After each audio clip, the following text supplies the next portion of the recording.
जय हिंद दोस्तों, आपको फिर से स्वागत है आपके अपने YouTube channel the English beats में। दोस्त आज से हम इन्फिनेटिव का प्रयोग अर्थात जो सिंथेसिस बना रहे थे, सिंथेसिस में लेक्चर नंबर 4 पढ़ेंगे, जिसमें हम आज पढ़ेंगे by using of an infinitive, यानी इन्फिनेटिव का प्रयोग करके दो या दो से अधिक सिंपल सेंटेंस को एक सिंपल सेंटेंस में कैसे बनाया जाता है उसके बारे में सीखेंगे। तो दोस्त सबसे पहले हम लोगों ने जो पार्टिसिपल का प्रयोग द्वारा हमने सीख लिया था, पिछले तीन वीडियो में हमने आपको बताया कि पार्टिसिपल का प्रयोग करके कैसे दो या दो से अधिक सिंपल सेंटेंस को एक सिंपल सेंटेंस में बनाया जाता है। आज हम सीखेंगे इन्फिनेटिव का प्रयोग करके कैसे दो या दो से अधिक सिंपल सेंटेंस को एक सिंपल सेंटेंस में बनाएंगे। तो पहले सबसे पहले इन्फिनेटिव क्या होता है उसके बारे में जान लीजिए। इन्फिनेटिव को बोलते हैं 2+v1। क्या बोलते हैं? 2+v1। हमने आपको बताया जितने भी नॉन फाइनाइट वर्ब जो होते हैं कि ऑब्जेक्ट जो होते हैं क्या होते हैं, ऑब्जेक्ट से पहले आते हैं उसकी विशेषता बतलाने के लिए, अर्थात इसको नाउन या एडजेक्टिव भी कहा जाता है। तो 2+v1 को ही हम क्या बोलते हैं? इन्फिनेटिव बोलते हैं। इसका अगर एक्टिव वॉइस रहेगा तो 2+v1, अगर पैसिव वॉइस रहता है तो 2+b+v वो क्रिया का थर्ड फॉर्म होता है। तो हम बाय यूजिंग एन इन्फिनेटिव का प्रयोग करके कैसे हम दो या दो से अधिक सिंपल सेंटेंस को बनाएंगे उसके बारे में देख लेते हैं। तो बाय यूजिंग एन इन्फिनेटिव आपकी हेडिंग पड़ जाएगी। इसमें हम लिखेंगे क्या? इनमें उन वाक्यों को जोड़ा जाता है। किसको जोड़ा जाता है? उन वाक्यों को जोड़ा जाता है जिनसे क्या हो, किसी उद्देश्य का पता चलता हो, या कर्तव्य का पता चलता हो, या तो फिर परिणाम का बोध होता है, तो हम वहां इन्फिनेटिव का प्रयोग करते हैं। तो इनमें उन वाक्यों को जोड़ा जाता है जिनसे उद्देश्य, कर्तव्य या परिणाम का बोध होता है, तो वहां हम इन्फिनेटिव का प्रयोग करके दो या दो से अधिक सिंपल सेंटेंस को एक सिंपल सेंटेंस में बनाते हैं। इन्फिनेटिव को अगर एक्टिव वॉइस में लिखना होगा तो 2+v1 लिखेंगे। क्या लिखेंगे दोस्तों? 2+v1 लिखेंगे। अगर बाय इन्फिनेटिव को हम इसका पैसिव वॉइस बनाएंगे तो 2+b+v क्रिया का थर्ड फॉर्म लिखते हैं। आपको बताया गया होगा कि इन्फिनेटिव जो होता है वो दो प्रकार के होता है। एक होता है सिंपल इन्फिनेटिव, एक होता है जिरंडियल इन्फिनेटिव होता है। तो सिंपल इन्फिनेटिव जो होता है उसका अर्थ नानी ने होता है, और जिरंडियल होता है काकी के लिए होता है। क्या होता है? काकी के लिए।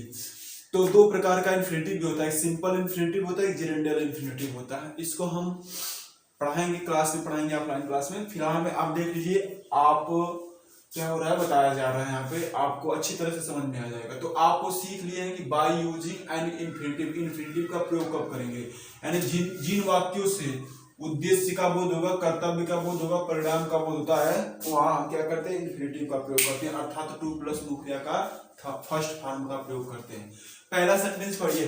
पहला सेंटेंस है ही हैज 2 सन, यानी उसके पास 2 सन है, 2 पुत्र हैं।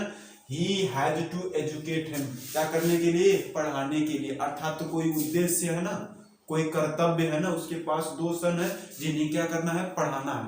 तो पढ़ाने का एक क्या हो गया? कर्तव्य हो गया ना, उद्देश्य हो गया। तो क्या लिखेंगे? ही की जगह ही लिख देंगे, हैज की जगह हैज लिख देंगे, और 2 की जगह क्या लिख देंगे? 2 लिखेंगे, सन की जगह सन लिखेंगे। उसके बाद जो क्या कहता है, सिंपल सेंटेंस कहता है कि सिंपल सेंटेंस मैं तभी कहलाऊंगा जब मेरे पास एक फाइनाइट वर्ब रहेगा। यहाँ एक फाइनाइट वर्ब हो गया हैज ना, हो गया। तो ही हैज 2 सन। उसके बाद देखिए यहाँ से ही हैज गायब हो जाएगा। उसके बाद क्या लिखेंगे? 2 लिखेंगे, एजुकेट की जगह क्या लिखेंगे? एजुकेट लिखेंगे। उसके बाद हिम आग लगाना चाहते हैं तो लगा सकते हैं, नहीं लगाने का मन है तो छोड़ दीजिए। तो आपका सेंटेंस तैयार होगा, he has 2 sons to educate him। क्या हो जाएगा? he has 2 sons to educate him। इसके बाद दूसरा देखिए, he took a knife, यानी उन्होंने क्या किया? knife को उठाया, चाकू को उठाया। he wanted to kill the hen, यानी उन्होंने चाकू उठाया लेकिन कोई उद्देश्य के लिए उठाया ना, किसी उद्देश्य के लिए उठाया। तो उन्होंने चाकू उठाया किस उद्देश्य से? यानी हेन अर्थात मुर्गी को मारने के उद्देश्य से उठाया। तो क्या लिखेंगे? ही टुक की जगह टुक लिखेंगे, आ की जगह और, नाइफ की जगह नाइफ। उसके बाद देखिए 2 वाला, टू किल द, टू, उसके बाद लिखेंगे किल द हेन। आपका यहां से कंप्लीट हो जाएगा दूसरा सेंटेंस। यानी he took the knife to kill the hen, अर्थात यहाँ उद्देश्य का बोध हो रहा है कि उसने नाइफ को उठाया किसके लिए, यानी हेन अर्थात मुर्गी को मारने के लिए। या I am leaving for Kolkata, यानी मैं जो है कलकत्ता छोड़ रहा हूँ। लिविंग मतलब होता है छोड़ देना ना, मैं कलकत्ता छोड़ रहा हूँ। आई शैल लिव देयर, मैं वहां रहूंगा। मैं कलकत्ता छोड़ दे रहा हूँ ताकि मैं कहाँ रहूंगा, वहां रहूंगा, जहां रहूंगा तहां रहूंगा। इससे नहीं मतलब, इसमें क्या हो रहा है, इसमें उद्देश्य का बोध हो रहा है, अर्थात उद्देश्य का कह रहा है कि मैं कलकत्ता इसलिए छोड़ रहा हूँ ताकि मैं वहां रह सकूं। क्या, वहां रहूंगा इसलिए मैं, अर्थात यहाँ छोड़ने का उद्देश्य क्या है, वहां रहने के लिए। तो आई की जगह आई लिखेंगे, एम की जगह एम लिखेंगे, लिविंग की जगह क्या लिखेंगे, लिविंग होता है, फार की जगह फार, कोलकाता की जगह क्या लिखेंगे, कोलकाता लिखेंगे। उसके बाद देखिए, उसके बाद मुख्य क्रिया का फर्स्ट फॉर्म लिव है तो लिव लिखेंगे। उसके बाद बियर की जगह बियर लिखेंगे, आप मुख्य क्रिया के फर्स्ट फॉर्म से पहले टू लगा देंगे, टू लिव बियर हो जाएगा। I am living Kolkata, I am living for Kolkata to live bear. I sell क्या हो जाएगा, गायब हो जाएगा। अब सबसे ज्यादा इंपॉर्टेंट यही है, जिसको बोलते हैं, क्या बोलते हैं इसको, जिरेंडियल, जिरेंडियल इन्फिनिटिव बोलते हैं। ये सब सिंपल इन्फिनिटिव था, क्या था, सिंपल इन्फिनिटिव था, जिरेंडियल इन्फिनिटिव। तो जिरेंडियल इन्फिनिटिव में जानते हैं, इसमें हम to, T double O too और टू का प्रयोग करेंगे। हाँ, टू और टी डबल ओ टू और टू का प्रयोग करेंगे। देखिए इसकी पहचान क्या होता है, यहाँ एडवर्ब रहेगा, क्या रहेगा, एडवर्ब रहेगा। इसके बाद क्या रहेगा, एडजेक्टिव रहेगा। इसके बाद यहाँ कैन नॉट लगा रहेगा, क्या लगा रहेगा, कैन नॉट लगा रहेगा। तो देखिए इसका बनाने का नियम क्या होगा, ही के जगह ही लिखेंगे, इज के जगह इज लिखेंगे। अब वेरी वीक की जगह वेरी को हटाएंगे, क्या लगाएंगे, टू लगाएंगे, यानी एडवर्ब को हटाएंगे, टू लगाएंगे, वीक की जगह वीक लिखेंगे। उसके बाद देखिए, उसके बाद टू लिखेंगे और उसके बाद मुख्य क्रिया का फर्स्ट फॉर्म हो जाएगा। तो he is too weak to walk हो जाएगा, he is very weak he can not walk. तो क्या हो जाएगा, ही इज वेरी की जगह हम टू लगाएंगे, उसके बाद वीक लगाएंगे, उसके बाद ही कैन नॉट को हटा के वॉक से पहले टू लगा देंगे। अगर ये आपको समझ नहीं आता है तो इसका हम एक अलग एग्जाम्पल देते हैं, जिससे आपको ताकि पूरा समझ में आ जाए। इसको बोलते हैं दोस्तों जिरेंडियल वाला बोलते हैं, यानी टू प्लस टू का प्रयोग करके, टू प्लस टू का प्रयोग करके। जैसे मैं अगला सेंटेंस आपके सामने दे रहा हूं, मैं अगला सेंटेंस दे रहा हूं, ही इज वेरी पुअर। पहला सेंटेंस पहचान देते हैं, ही is very poor, he is very poor, he can not by, कहा जाएगा, बाई बुक्स हो जाएगा। यानी आपको यहां देखना पड़ेगा, यानी यहाँ एडवर्ब रहेगा, पहले सेंटेंस में एडवर्ब के बाद एडजेक्टिव रहेगा, उसके बाद क्या रहेगा दोस्तों, कैन नॉट का प्रयोग किया जाएगा, तब हम टू और टू का प्रयोग कर देंगे। अब देखिए, ही की जगह ही लिखेंगे, इज की जगह इज लिखेंगे, एडवर्ब वेरी को हटाएंगे, क्या लगाएंगे, टू लगाएंगे। उसके बाद पुअर की जगह पुअर लिखेंगे, क्या लिखेंगे, पुअर लिखेंगे। उसके बाद मुख्य क्रिया का फर्स्ट फॉर्म बाई लिखेंगे, उसके बाद बुक्स की जगह बुक्स लिख देंगे, उससे पहले क्या लगा देंगे, टू। तो he is too poor to buy books, यानी क्या हो जाएगा, he is too poor to buy books ही हो जाएगा। इसके बाद दोस्तों अगर आपको ये समझ नहीं आया तो मैं एक और सेंटेंस दे रहा हूं, एक सेंटेंस और दे रहा हूं, उसको देखते हैं। एक सेंटेंस मैं आपके सामने और दे रहा हूं, जैसे हो गया, राम इज वेरी वीक, क्या हो जाएगा, वीक।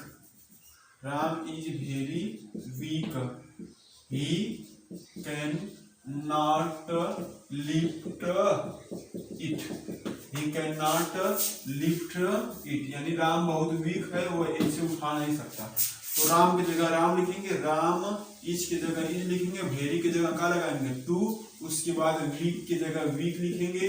उसके बाद देखिए, मुख्य क्रिया का फर्स्ट फॉर्म लिफ्ट, उठाना, लिफ्ट से पहले क्या लगा देंगे, टू लगा लेंगे, उसके बाद इट लगा देंगे, ये आपका हो जाएगा कंप्लीट। तो सबसे इंपॉर्टेंट यही है इसको आता है सेंटेंस, बार बार पेपर में पूछता है, आपसे क्वेश्चन पूछता भी है।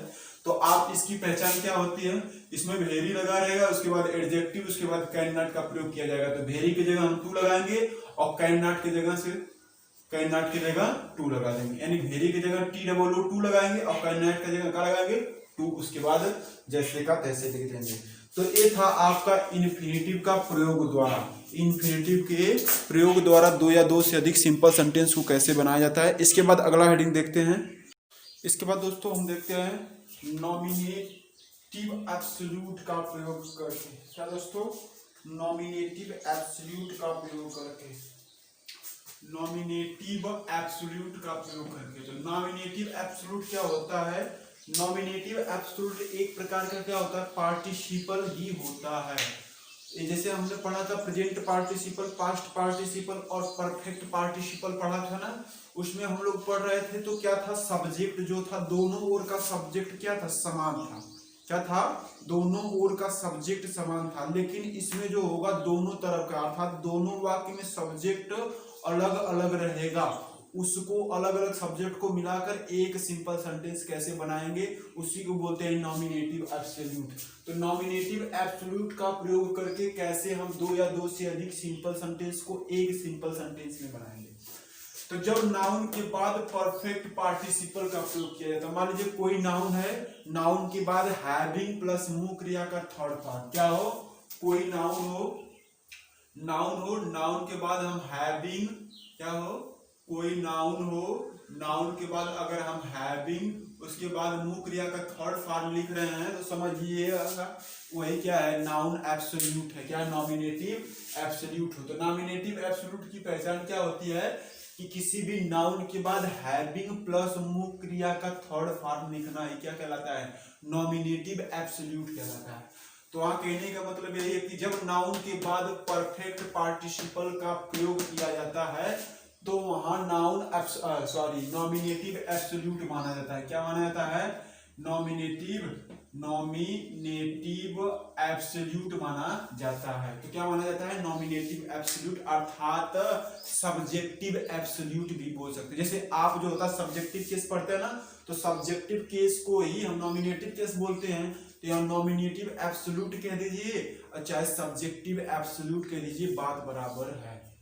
तो नॉमिनेटिव एब्सोल्यूट आप जान गए होंगे। अगर आपसे कोई पूछेगा कि व्हाट इज नॉमिनेटिव एब्सोल्यूट, यानी नॉमिनेटिव एब्सोल्यूट क्या होता है, तो आप बताएंगे यदि नाउन के बाद, यदि कोई भी नाउन हो, यदि नाउन के बाद अगर हम मुंह क्रिया का थर्ड फॉर्म, नाउन के बाद हैविंग उसके बाद मुंह क्रिया का थर्ड फॉर्म लिख रहे हैं तो समझ लीजिएगा क्या है, वो नाउन नॉमिनेटिव एब्सोल्यूट माना जाता है।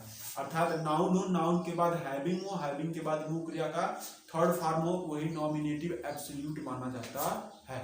तो नॉमिनेटिव एब्सोल्यूट आप बता देंगे। तो कि इसमें क्या होता है, नॉमिनेटिव एब्सोल्यूट में हम दो डिफरेंट कैटेगरी के सब्जेक्ट को मिलाकर हम क्या करेंगे, दो या दो से अधिक सिंपल सेंटेंस को एक सिंपल सेंटेंस में बनाने की कोशिश करेंगे। इसका स्ट्रक्चर यही होता है। इसका स्ट्रक्चर जो होता है, सेंटेंस का फॉर्मेशन होता है, इसमें एक सब्जेक्ट दिया रहेगा, उसके बाद हेल्पिंग वर्ब रहेगा तो ठीक, नहीं तो मेन वर्ब रहेगा, उसके बाद फुल स्टॉप। दूसरा क्या होगा, सब्जेक्ट नंबर दूसरा होगा, उसके बाद हेल्पिंग वर्ब, मेन वर्ब और ऑब्जेक्ट होगा। अर्थात कहने का मतलब यहाँ पर जो सब्जेक्ट होगा वो दो डिफरेंट कैटेगरी का सब्जेक्ट होगा, जिसको हम बनाएंगे किसमें, नॉमिनेटिव एब्सोल्यूट का प्रयोग करके हम सिंपल सेंटेंस में बनाने की कोशिश करेंगे। तो इसका रूल क्या हो जाएगा, रूल यही हो जाएगा, पहले वाला सब्जेक्ट लिखेंगे, उसके बाद हैविंग प्लस मुंह क्रिया का थर्ड फॉर्म, क्या लिखेंगे, हैविंग प्लस मुंह क्रिया का थर्ड फॉर्म, उसके बाद कामा लिखेंगे, उसके बाद दूसरा वाला सब्जेक्ट, उसके बाद हेल्पिंग वर्ब रहेगा तो हेल्पिंग वर्ब लिख देंगे, उसके बाद मेन वर्ब रहेगा तो मेन वर्ब, उसके बाद ऑब्जेक्ट लिख देंगे। यही हो जाएगा नॉमिनेटिव एब्सोल्यूट का प्रयोग करके बनाना। जैसे मान लीजिए पहला सब्जेक्ट है द रोज, द सन रोज, यानी देखिए सब्जेक्ट नंबर 1, उसके बाद क्या हो जाएगा, मेन वर्ब। सब्जेक्ट नंबर 1 हो गया मेन वर्ब। उसके बाद देखिए subject number 2 the fog, fog क्या है, फॉग मतलब होता है कुहेसा, डिसअपीयर्ड अर्थात मुंह क्रिया का सेकेंड फॉर्म, अर्थात दूसरा हो गया वर्ब, अर्थात मेन वर्ब हो गया। देखिए दो डिफरेंट कैटेगरी के वर्ब आ गए, सब्जेक्ट आ गया, दो डिफरेंट कैटेगरी के सब्जेक्ट रहेंगे, तो हम वहां नॉमिनेटिव एब्सोल्यूट का प्रयोग करके बनाएंगे। तो कैसे बनाएंगे, द सन की जगह द सन लिख देंगे, उसके बाद क्या लिख देंगे दोस्तों, हैविंग की जगह हैविंग, देखिए क्या लिख देंगे, हैविंग लिख देंगे, HAVING हैविंग। और रोज का थर्ड फॉर्म क्या हो जाएगा, राइजेन हो जाएगा, क्या हो जाएगा, राइजेन। उसके बाद कामा लगाएंगे, द भाग की जगह द भाग लिखेंगे, और उसके बाद डिसअपीयर्ड की जगह डिसअपीयर्ड लिख देंगे, आपका सेंटेंस बन जाएगा। हाँ, इसी तरह दूसरे में देखिए द पुलिस, देखिए एक सब्जेक्ट यहाँ द पुलिस हो गया, एक हो गया द डकैट्स, यानी दो डिफरेंट कैटेगरी के सब्जेक्ट हो गए। तो पहले की जगह द पुलिस की जगह हम क्या लिखेंगे, पुलिस लिखेंगे। एरा, उसके बाद लिखेंगे का हैविंग, क्या लिखेंगे, हैविंग लिखेंगे। और उसके बाद एराइव का मुख्य क्रिया का थर्ड फॉर्म, तो एराइव हो जाएगा, क्या हो जाएगा, एराइव। उसके बाद कामा लगाएंगे, द लिखेंगे, द डकैट्स की जगह डकैट लिखेंगे। उसके बाद रैन की जगह रैन लिखेंगे, अवे की जगह अवे लिख देंगे, और लास्ट में हम फुल स्टॉप लगा के बना देंगे। ये आपका सेंटेंस क्या हो जाएगा, सही हो जाएगा। उसके बाद देखिए द सन की जगह हम क्या लिखेंगे, द सन लिखेंगे। उसके बाद देखिए हैविंग लिख देंगे, हैविंग। उसके बाद सेट की जगह सेट लिख देंगे, क्योंकि मुख्य क्रिया का थर्ड फॉर्म यही होता है। उसके बाद कामा लगाएंगे, द स्टार्स की जगह स्टार्स लिखेंगे। उसके बाद केम की जगह केम लिखेंगे, अप की जगह अप, इन की जगह इन, द की जगह द, स्काई की जगह स्काई लिखकर फुल स्टॉप कर देंगे। तो आपको पता चल गया हो गया कि नॉमिनेटिव एब्सोल्यूट का प्रयोग करके कैसे हम दो या दो से अधिक सिंपल सेंटेंस को एक सिंपल सेंटेंस में बनाने की कोशिश करेंगे। आपको बात याद यही रखना होगा कि नॉमिनेटिव एब्सोल्यूट जो होता है वो पार्टिसिपल की तरह होता है। क्या होता है, पार्टिसिपल के ही तरह होता है, लेकिन इसमें क्या होता है, थोड़ा सा डिफरेंट होता है। इसमें डिफरेंट क्या होता है, इसमें दो अलग अलग कैटेगरी के सब्जेक्ट आते हैं, उनके साथ अपना अपना क्या होता है, मेन वर्ब होता है, हेल्पिंग वर्ब होता है। उसको हम लेकर क्या बनाते हैं, अर्थात उन अलग अलग सब्जेक्ट को लेकर पहले वाले सब्जेक्ट के साथ परफेक्ट पार्टिसिपल हैविंग प्लस मुख्य क्रिया का थर्ड फॉर्म लगा के और बाकी जैसे का तैसे लिख देते हैं। यही होता है क्या, नॉमिनेटिव एब्सोल्यूट होता है। इसके बाद अगला उदाहरण देखते हैं दोस्तों, अगला देखते हैं। इसके बाद दोस्तों अगला उदाहरण देखते हैं। अगला उदाहरण दिया है, अब हेल्पिंग वर्ब रहेगा तो क्या करेंगे, देखिए the picture was interesting, we enjoyed it very much. यानी देखिए यहाँ पर एक सब्जेक्ट पिक्चर हो गया, एक सब्जेक्ट वी हो गया, अर्थात दो डिफरेंट कैटेगरी के सब्जेक्ट आ गए। उनका प्रयोग करके हम कैसे नाउन एब्सोल्यूट का प्रयोग करके हम कैसे बनाएंगे। देखिए द पिक्चर के जगह हम पिक्चर लिख देंगे, क्या लिख देंगे, पिक्चर लिख देंगे। उसके बाद अगर वर्ब टू बी का फॉर्म आपको दिख गया, अर्थात वाज वर दिख गया, क्या दिख गया, was were is am are, verb to be का फॉर्म दिख गया, यहाँ वाज वर को हम किस में बदल देंगे, बीइंग में बदल देंगे। किस में बदल देंगे, बीइंग में। क्यों बीइंग में बदलेंगे, क्योंकि हमको यहाँ पार्टिसिपल ही बनाना है। क्या बनाना है, पार्टिसिपल। तो पार्टिसिपल होता है मुख्य क्रिया का फर्स्ट फॉर्म, यानी बीइंग बदल देंगे। इंटरेस्टिंग की जगह क्या लिखेंगे, इंटरेस्टिंग लिख देंगे। उसके बाद कामा की जगह कामा, वी की जगह वी, इंजॉयड की जगह क्या लिखेंगे, इंजॉयड, इट की जगह इट, वेरी की जगह वेरी मच लिखेंगे। आपको बताएंगे कैसे, थोड़ा सा यहाँ देखिए, वाज वर के बाद अगर नाउन या एडजेक्टिव आ जाएगा, नाउन या एडजेक्टिव, बताइए इंटरेस्टिंग क्या है, इंटरेस्ट में आईएनजी लग गया, जो क्या हो जाता है, पार्टिसिपल हो जाता है, प्रेजेंट पार्टिसिपल। प्रेजेंट पार्टिसिपल अपने आप में क्या होता है, नाउन या एडजेक्टिव होता है। क्या होता है, नाउन या एडजेक्टिव, इसलिए वाज वर के बाद इंटरेस्टिंग आया। तो अगर वाज वर के बाद इंटरेस्टिंग, अर्थात वाज वर के बाद इज एम आर, बी के बाद अगर बी फॉर्म के बाद नाउन या एडजेक्टिव आएगा, तो हम बी वाज वर अर्थात बी को बीइंग में बदल देंगे। किस में बदल देंगे, बीइंग में बदल देंगे।